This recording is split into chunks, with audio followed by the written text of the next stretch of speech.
Avant de présenter Dr Hind El-Qamch, je me présente, je suis Dr Amiri, médecin privé à Tétouan, membre du comité directeur. Donc, Dr El-Qamch va traiter le Botox. Et bien sûr,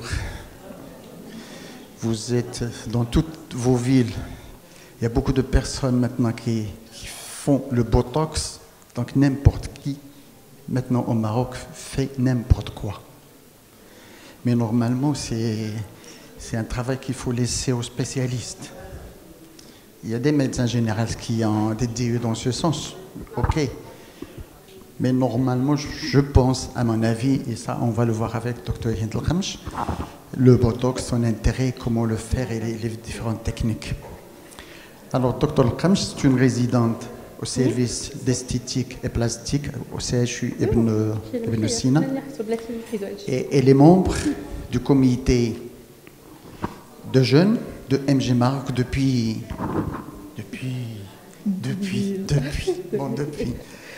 Et je pense que Dr El-Qamch fait partie Khair Salaf li Khair Khalaf li Khair Salaf, parce que c'est l'espoir, c'est l'avenir. Et le docteur Adnan et pas mal d'autres jeunes médecins, l'avenir, c'est notre avenir et on est vraiment fiers qu'ils soient avec nous. Donc je te cède la parole tout de suite. Merci. Alors c'est bon, on y va.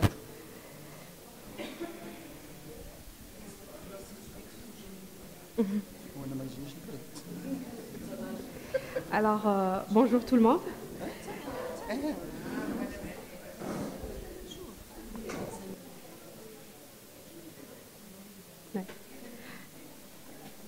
Alors essentiellement, le but de ma présentation d'aujourd'hui, ce sera de comprendre la physiopathologie de la toxine botulinique et de comprendre l'anatomie essentiellement du tiers supérieur de la face et ainsi que de comprendre les complications. Donc notre but aujourd'hui, ce ne sera pas de la technique en elle-même, les points d'injection, mais essentiellement savoir ou comprendre par soi-même où on va injecter. Si on comprend l'anatomie et on comprend la physiopathologie, ça va de soi-même savoir où injecter. Ça sera vraiment, c'est comme un jeu d'enfant par la suite. Peut-être que l'année prochaine, Inch'Allah, on pourra faire un workshop qui est hands-on ou pratique, où on pourra faire toutes les choses pratiques, Inch'Allah, l'année prochaine. Donc, on va commencer par le plan suivant, donc après un historique, savoir comment la toxine botulinique a été utilisée chez l'être humain, savoir sa pharmacologie, ses indications, les cliniques, l'anatomie, la conduite à tenir, les suites et les complications. Donc essentiellement, l'utilisation en médecine, elle était au XIXe siècle par Justinus Körber, qui est un poète et un médecin allemand, qui a découvert bien sûr la maladie du botulinisme et suite à un nombre qui était croissant pour des intoxications alimentaires dans la charcuterie artisanale. Ensuite, cette bactérie a été identifiée comme Bacillus botulinus et en 1923, donc cette bactérie a été classée dans le genre de Clostridium, le Clostridium botulinum. Et en 1910, depuis 1910 jusqu'en 1970, 7 sérotypes a été identifié, dont le sérotype A et B utilisés en clinique humaine. Donc l'utilisation, elle remonte à la Seconde Guerre mondiale, où des recherches par les États-Unis a été faites afin de faire une arme bactériologique. Et le premier à purifier la toxine, c'était Dr Shantz. Ensuite, en 1970, Dr Alan Scott, qui est un ophtalmologiste américain, il a indiqué l'utilisation de la toxine dans le traitement du strabisme et de blépharospasme.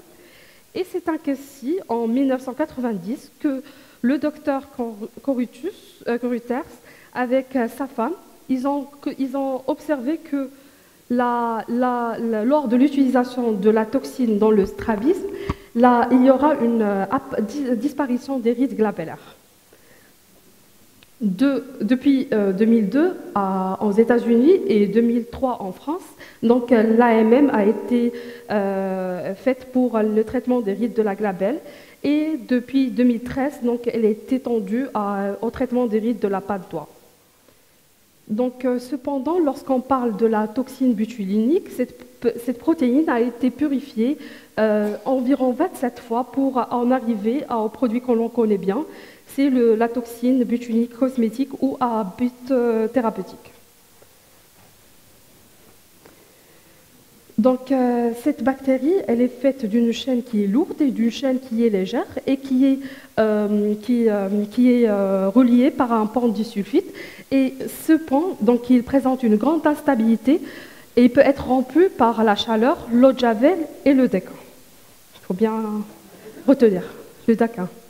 C'est décan. Il y a le son qui est très élevé. J'entends les échos. Afak le son. ينقص منه شوية.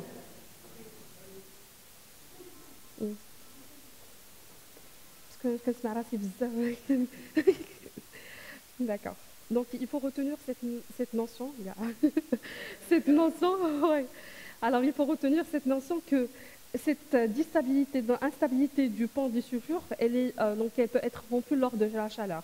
C'est pour cela, lors de l'injection des toxines, souvent on demande à nos patients de ne pas être exposés au soleil, aller au bain mort, etc. Parce que la chaleur, elle va rompre cette liaison et du coup, elle va inactiver la toxine.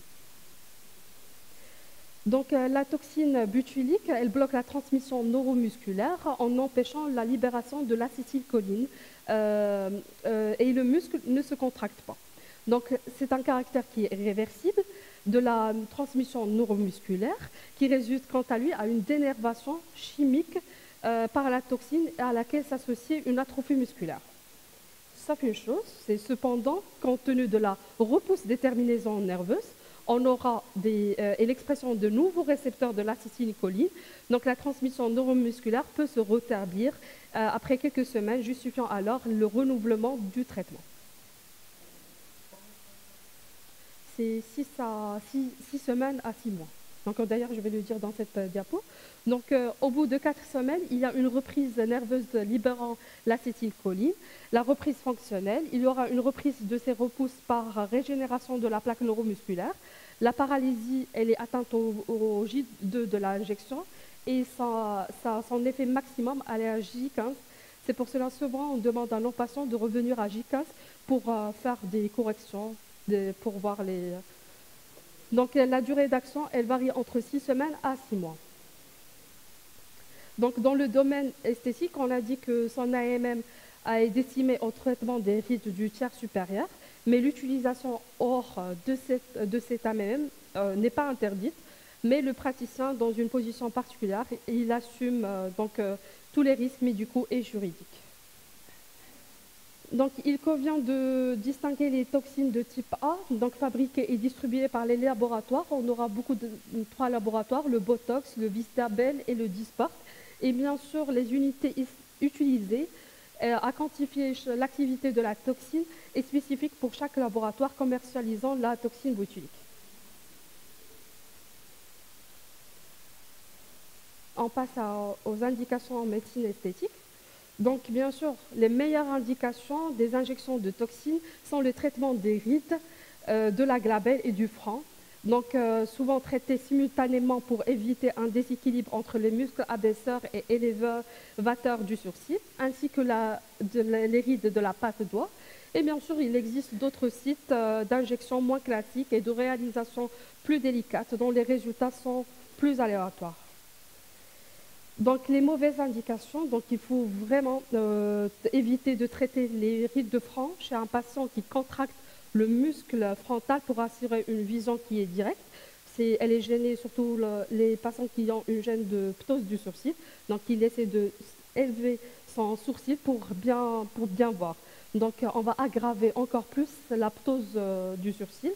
La deuxième mauvaise indication, c'est le traitement des rides causées par hypertonie, donc non causée par l'hyperfonctionnement du muscle, mais par une laxité cutanée. Donc ça, c'est l'indication du lifting.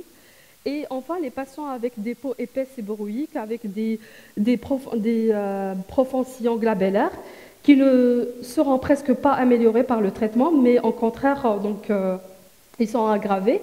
Et ces sillons, ce sont les patients qui présentent par exemple des rides, mais lorsqu'on veut par exemple écarter avec l'index et le pouce, les rides ne disparaissent pas. Donc la clinique, c'est qu'elle se déroulera en 3 temps, avec un interrogatoire qui est minutieux pour déceler les contre-indications, un examen physique afin de proposer la meilleure stratégie thérapeutique, ainsi qu'un examen psychologique qui est très très essentiel. Donc on commence par l'interrogatoire, donc il faut à la recherche du sexe, de l'âge, les antécédents, donc les injections précédentes, essentiellement le produit utilisé, la durée d'action, les antécédents médicaux, chirurgicaux à la recherche des contre-indications absolues ou relatives. Donc on va déceler les contre-indications qui sont des indications personnelles ou familiales de troubles neuromusculaires.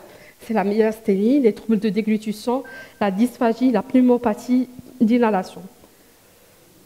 Enfin, la prise médicamenteuse, les aminosides, donc la gentamicine, la streptomycine, la kanamycine, donc elles réduisent l'acétylcholine au niveau des présynaptiques. Donc il faut arrêter 3 à 5 jours avant la séance. Les immunosuppresseurs comme la cyclosporine, donc elles réduisent l'efficacité. Donc les curare, il va réduire l'efficacité. Les pénicillines, les antipaludiques. Donc il faut injecter 24 heures après la dernière prise et reprendre à compter de 24 heures après la séance. On a encore les troubles de la coagulation, les anticoagulants. Bien sûr, un saignement peut favoriser la diffusion du produit. Donc l'infection en cours, l'hypersensibilité à l'albumine, qui constitue un des composants de la toxine botulique. Donc si on a une hypersensibilité à l'albumine, ça va de même qu'on aura une hypersensibilité aussi à la toxine botulique. Et là, j'avais lu une étude qui dit que les gens qui ont une hypersensibilité à l'œuf, donc il peut aussi avoir une hypersensibilité à la toxine botulique parce que c'est la même chose, c'est le même principe parce qu'il contient de l'albumine. Et la grossesse, l'allaitement et l'infection et l'inflammation au niveau du site d'injection. Donc on a les contre-indications relatives, ce sont les agents accélérateurs du vieillissement, comme le tabac, la pollution et l'exposition solaire. Donc, et bien sûr, chose qui est très importante, c'est l'incompréhension du patient à des explications sur les effets et les résultats raisonnables. Donc, il faut toujours avoir un consentement qui est éclairé.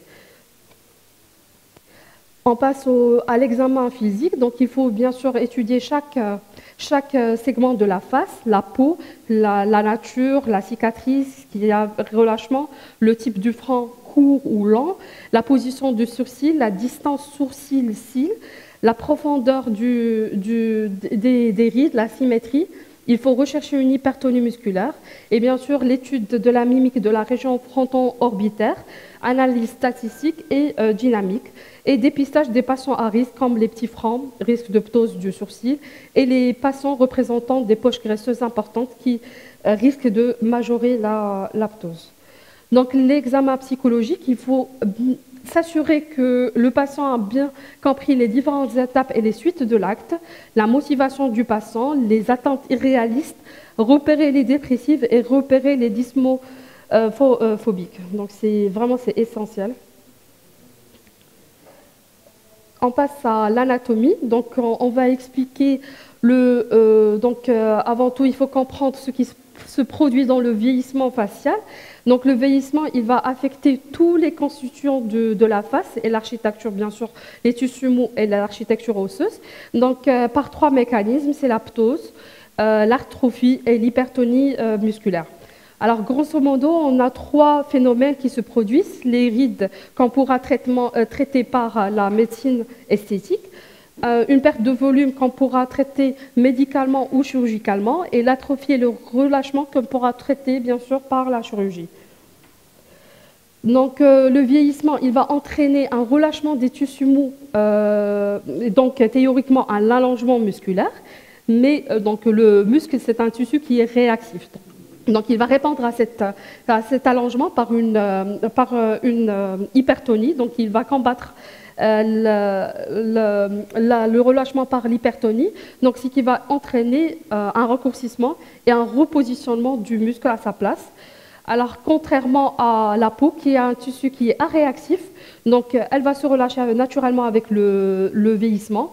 Et donc cette différence de réaction au vieillissement, elle va expliquer la ride d'expression, ça veut dire une hypertonie musculaire avec un relâchement qui tire sur la surface cutanée, et donc le derme il va se plier, et ce qui va entraîner donc l'apparition de la ride. Donc si on peut par exemple faciliter, c'est comme on a un drap où le muscle il essaie de tirer vers le haut, mais puisque le drap il est très relâché, donc il va se plier. Donc on passe à l'anatomie, c'est essentiel. Donc on va décrire le tiers supérieur de la face. Donc on va commencer par le muscle frontal. C'est un muscle qui recouvre le front et la glabelle. Ses vibres ils sont verticales. Et bien sûr sur la ligne médiane, il existe un diastasis qui est en V ou en Y et qui peut être absent dans certains cas. Donc sa contraction, donc les rides, ils sont horizontales, ils sont perpendiculaires aux fibres musculaires, et bien sûr on aura des rides soit qui sont continues ou discontinues du fait de l'absence ou de la présence du diastasis. Donc le deuxième muscle, c'est le muscle corrugateur. Donc il faut savoir que le muscle frontal, c'est le seul muscle élévateur de sourcils. Donc on va commencer par les autres muscles qui sont des muscles qui sont épaisseurs des sourcils. Et on commence par le muscle corrugateur. Donc c'est un muscle qui est profond, il s'insère en dedans sur l'éminence glabellaire. C'est pour cela qu'on veut faire l'injection. Au niveau du corrugateur, on injecte vraiment jusqu'au fond, jusqu'à ce qu'on touche l'os. C'est là, parce que le muscle il est recouvert par le muscle frontal, le muscle procerus et le muscle orbiculus. Et puis il va devenir de plus en plus superficiel, qui sera seulement recouvert en milieu du sourcil par le muscle frontal. Et bien sûr son rôle c'est qu'il va exprimer la douleur, froisser les sourcils en les ramenant en bas et en dedans, et ce qui est responsable des rides verticales ou les rides de lion. Le troisième muscle, c'est le muscle procerus pyramidal du nez. Donc, c'est une expansion, on peut la considérer comme une expansion médiale du muscle frontal. Et il s'insère sur les os propres du nez et les cartilages triangulaires du nez. Donc, c'est un abaisseur de la tête du sourcil et donne des rides glabellaires horizontales. Donc, le muscle orbiculaire des paupières, c'est un véritable sphincter d'occlusion palpébrale et abaisseur du sourcil. Donc, il va présenter deux portions, une portion palpébrale et une portion orbitaire, qui est responsable des rides de la patte doigt. Donc, il faut comprendre qu'une balance musculaire, donc Freudel, il quantifie l'antagonisme entre le seul muscle élévateur, qui est le frontal, et les muscles abaisseurs de cette zone. Il faut toujours respecter cette balance. Donc, c'est que le sourcil se divise en trois zones. On a la tête, le corps et la queue. Donc, au niveau de la tête, on a le seul muscle qui est élévateur, c'est le frontal, exactement. Contre trois muscles, qui est l'abaisseur, l'orbiculaire, le procerus et le corrugateur. Donc, au niveau de la zone médiane, donc bien sûr, c'est toujours une opposition de deux masses. Donc, on a le frontal qui est élévateur et on a l'orbiculaire qui est un abaisseur. Et dans la partie de la queue, donc bien sûr, vu que l'absence du muscle frontal, on n'aura que l'orbiculaire qui est abaisseur du sourcil.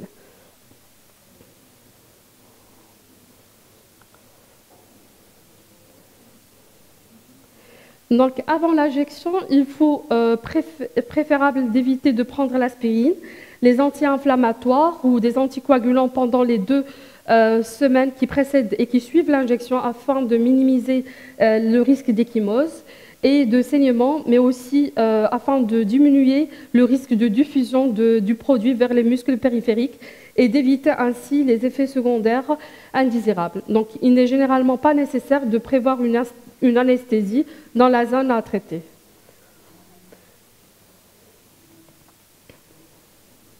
Alors, comme j'ai dit, c'est que les unités, ils dépendent, chaque laboratoire, il est spécifique pour des unités. Donc, par exemple, on a une unité de Botox qui correspond à une unité de Vestabel et qui correspond à 3 à 4 unités de Dysport. Pour ce qui est de la dilution, elle se fera selon la zone à traiter. Classiquement, on effectue, par exemple, pour le Botox, on a 100 unités, dont 2,5 de sérum physiologique. Donc, pour le Vestabel, c'est 0,1 pour 4 unités de Vestabel. Et pour le Dysport, c'est 0,1 pour 16,76. Ces unités, ils sont spécifiques pour chaque laboratoire. Et il y aura une fiche qui est bien détaillée selon le laboratoire choisi. Donc, au moment de l'injection, la patiente elle est passée en position demi-assise dans une salle qui est bien éclairée confortablement. Après la reconstitution du produit, il faut prélever la toxine à l'aide d'une seringue de 1 cc, de préférence à clic coloré, meilleure précision lors de cette injection. Alors, après l'injection, ça sera la protection solaire, comme j'avais dit que oui, c'est l'éviction à la chaleur qui va inactiver la toxine butylinique. Pendant les 4 premières heures, il faut appliquer une pression éviter d'appliquer une pression sur les zones traitées, comme le casque, les lunettes. Il faut éviter de dormir et de se pencher en avant. Oh, c'est un petit peu difficile, mais bon. Et pendant les 3 premiers jours, il faut éviter de frotter les zones traitées pendant cette durée qu'à risque de migration et éviter tout sport ou effort violent. Et pendant les 15 premiers jours, il ne faut pas masser la zone injectée. Et il faut éviter les saunas, les hammams et les douches chaudes. Ouais. Ah, il faut pas. Non. Il faut pas vraiment. Ça diffuse.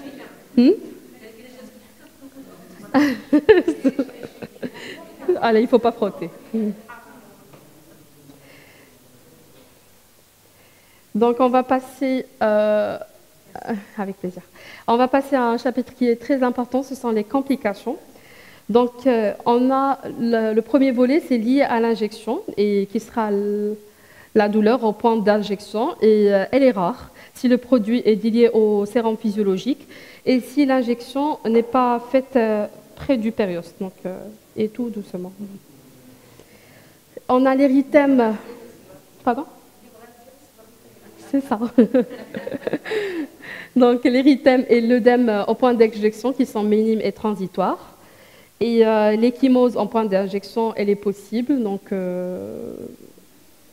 on peut juste mettre des glaçons au moment après l'injection, mettre des poches de glaçons. Et les céphalées transitoires, possibles et de courte durée, et elle s'oppose. Donc, elle existe. C'est vrai que. Oui, elle existe. Donc, on a lié à la diffusion de la toxine. Donc,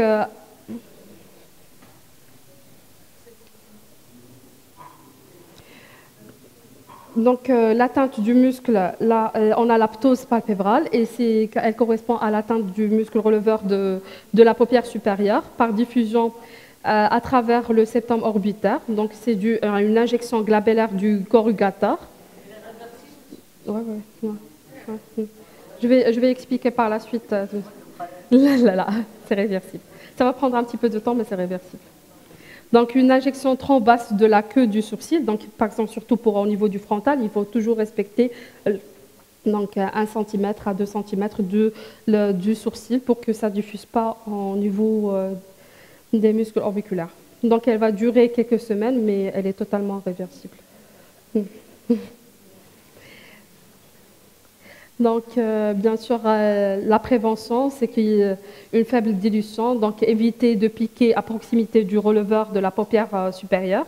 Il faut respecter les points de repère, il faut piquer au moins de 1 cm de l'arcade sourcilière. Il faut orienter le biseau de l'aiguille à l'opposé du rebord orbiculaire. Il faut utiliser le pouce dominant pour protéger le rebord sourcilière. Il faut éviter de masser la zone injectée, c'est le risque de migration. Et il faut comprimer la glabelle en bas et en haut pendant 1 minute pour éviter la diffusion vers le releveur de la paupière supérieure. Donc la gestion, donc le traitement, il est symptomatique. Donc l'instillation à l'apraclonidine au collyre à 0,5 permet de le corriger temporairement en stimulant la contraction du muscle de Müller. Et les collyres à base d'épinéphrine sont utilisables ponctuellement. Donc lié à la diffusion, donc on distingue la diplopie. Donc, par diffusion intra-orbitaire de la toxine au muscle oculomoteur persiste quelques semaines. Il faut respecter bien sûr les zones de sécurité lors du traitement de la patte doigt. Bien sûr, lors de l'injection de la patte doigt, il faut être toujours superficiel et former la petite bulle de... C'est comme l'IDR. L'ectropion, donc par injection de la paupière inférieure lors du traitement de la patte doigt. Il est certes temporaire, mais un risque de kératite, bien sûr une kératite d'exposition. On a l'aptose de l'acumus surbuccal et l'racisme, donc ça on n'a pas traité. Et bien sûr l'orbiculaire de la lèvre. Donc lié à la diffusion de la toxine, donc la xérothalmie, due à une lagophthalmie paralytique, elle doit être évitée en injectant à 1 cm en dehors du rebord orbitaire osseux et en évitant la portion lacrymale de l'orbiculaire. La dysphagie ou la faiblesse du cou, donc par diffusion au sternocléido-mastoïdien et en muscle laryngé pour éviter en ne pas dépasser les doses. Donc lié au déséquilibre, donc on a l'asymétrie, l'abaissement du sourcil par injection trop basse ou trop importante du muscle frontal. Donc il ne faut pas injecter, bien sûr, toujours dans une bande de 1 cm de large au-dessus des sourcils et en dehors du rebord orbitaire osseux. L'élévation excessive d'un ou deux, c'est l'effet Méphisto. Et il ne faut pas traiter isolément la glabelle, mais injecter aussi le frontal. Et bien sûr, l'exagération des rides nasales, surtout lors des injections de la glabelle. Donc, on peut avoir que les rides nasales vont s'exagérer. Et des résultats qui sont insuffisants. Ils sont liés à des doses insuffisantes, plutôt qu'à une inactivation du produit ou à une résistance du patient. Donc, on a les immunorésistances. Donc, la production d'anticorps dirigés contre le sérotype est possible. Afin d'éviter cela, donc l'intervalle minimum entre les injections de 12 semaines, dose minimale efficace, mais restent les facteurs génétiques. Donc, des manifestations systématiques. Donc, une extrême prudence s'impose donc chez les patients avec des antécédents de dysphagie de fausse route et de pneumopathie d'inhalation. Et je vous remercie pour votre attention. Merci. Donc, on va donner la parole à la salle. Merci pour cette présentation. Vraiment, c'était une présentation très claire, succincte et efficace. Donc, moi, j'allais faire le Botox. Et j'allais le faire au salon de coiffure, parce qu'il y a une femme qui commence à le faire maintenant. J'allais le faire. Mais vu les complications, je vais désister. Ma question, je vais être égoïste et poser la première question. Ok. Pour les salons maintenant qui font le Botox, c'est un problème. Moi, j'habite chez toi. Il y a beaucoup plus. Oui, c'est des salons de beauté, des centres de beauté qui font le Botox, le filler. C'est des hammams qui ont des salons maintenant. Exactement, oui. Et vraiment, à Tétouan, beaucoup plus de salons de coiffure qui font ça, beaucoup plus que des médecins. La question pour les médecins généralistes qui ont des DU, ils font ça. Est-ce suffisant? On va parler... Il faut des petites formations, je ne sais pas combien de mois, combien d'heures, je ne sais pas. Je ne sais pas. Là, je pose la question.